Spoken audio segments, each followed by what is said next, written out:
Aí o Brasil, entre aspas, que não existia, né? Brasil não era chamado assim. Então, quando os europeus chegam na América no final do século XV para dar início à colonização, milhões de nativos já habitavam o continente. Então, no território que hoje é o Brasil, haviam centenas de povos distintos, cada um com línguas e costumes próprios. Podemos dizer que os nativos brasileiros se dividiam em 4 grandes grupos linguísticos. Deixa eu falar um pouquinho de cada um deles, mas geralmente eu vou dizer o que aparece na prova. Até o Enem comprou uma questão muito difícil uma vez. Lembrando, pessoal, eu separei 8 questões sobre esses assuntos hoje, tá? Das últimas provas aí que o Enem cobrou. Então vocês vão ter uma ótima ideia do que o Enem cobra. E esses grupos são os linguísticos Macro-Egeu, Caribe, Aruac e o Tupi. Importante agora, bem importante. A maioria dos povos indígenas brasileiros, vou até mudar a cor do lapisinho aqui para vermelho.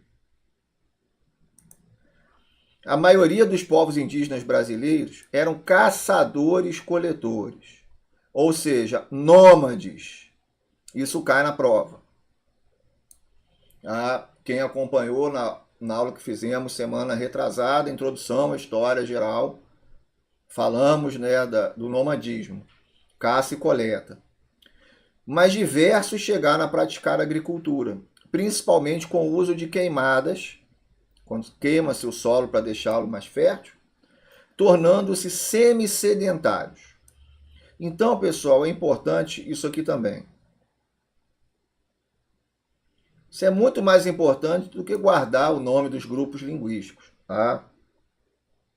Aí havia o plantio de batata doce, abacaxi, milho, mandioca e outros.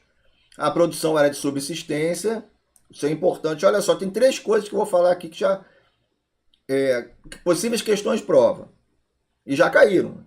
Ou seja, só produzir o necessário para alimentação. Então, primeira coisa, a maior parte dos nativos eram caçadores, todos eles tinham caça e coleta, eram caçadores-coletores. Tá? Alguns praticavam uma agricultura muito limitada. Os nativos do Brasil não tinham domínio da agricultura. Não conseguiam fazer o plantio em larga escala. Conseguiam fazer, né, cultivos muito menores. Tá? Por isso eram semi-sedentários. Ou seja, não ficavam tão presos à terra, porque não tinham agricultura plenamente desenvolvida. Então, o semi-sedentarismo é isso. Você ainda faz a caça e coleta, mas você também já tem um certo conhecimento agrícola que te permite, pelo menos, ter uma quantidade um pouco maior de alimentos, você saber de quanto em quanto tempo você tem que voltar para aquele território para poder esperar a semente brotar, para você também poder utilizar.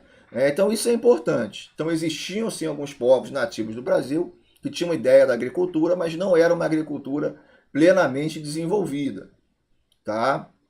Como nós vamos ter alguns povos da Mesoamérica, por exemplo, né? Das civilizações pré-colombianas, né? Os astecas, enfim, os incas. Então, por isso eram semi-sedentários, muitos dos nativos do Brasil. Né? Não eram todos que tinham uma certa noção agrícola, não. E a produção era de subsistência, ou seja, produzia para o consumo próprio. E isso vai gerar muitos problemas com a chegada dos europeus. Porque os europeus vão chegar e vão querer implantar um modelo de produção em maior escala. E até de extração, como a do pau-brasil, a gente vai ver isso em maior escala.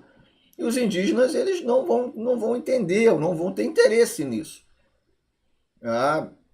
Nessa produção em maior escala.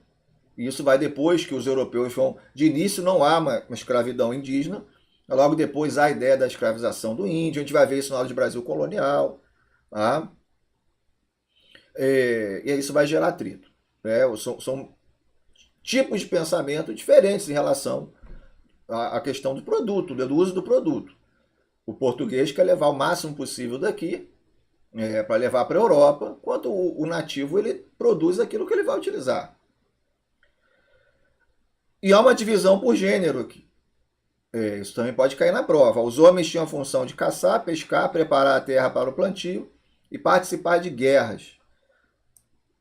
Cabiam às mulheres as tarefas da colheita, do plantio e da produção de cerâmica. Né? Também vários povos tinham uma produção de cerâmica bem sofisticada.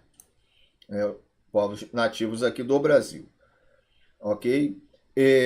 Alguns povos praticavam, em relação à guerra, é muito importante. Os povos indígenas têm uma valorização da questão da guerra. Povos nativos do Brasil valorizavam muito a guerra, e não era guerra, pessoal, militar, para anexar território, nada disso. Era guerra geralmente para capturar prisioneiros. Havia toda uma importância em saber quem era o mais forte, em capturar prisioneiros que depois, inclusive, poderiam, é importante, ser devorados, que é a famosa antropofagia, que causou muito espanto aos europeus. Mas é interessante que há uma resposta do filósofo Michel de Montaigne, francês, que os europeus eles esfolavam, torturavam as pessoas vivas. E aí estão assustados porque alguns povos daqui da América estão devorando as pessoas que já estavam mortas. Então a questão do olhar aí, Montaigne foi bem interessante essa visão.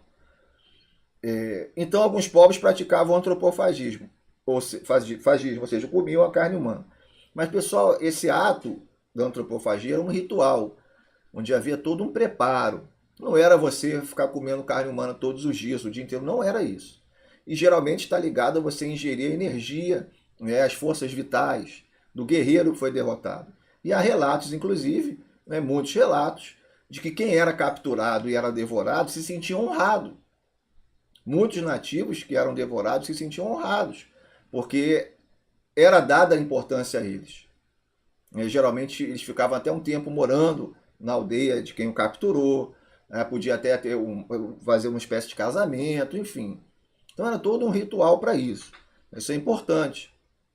Seria legal também o Enem dar uma olhada nisso.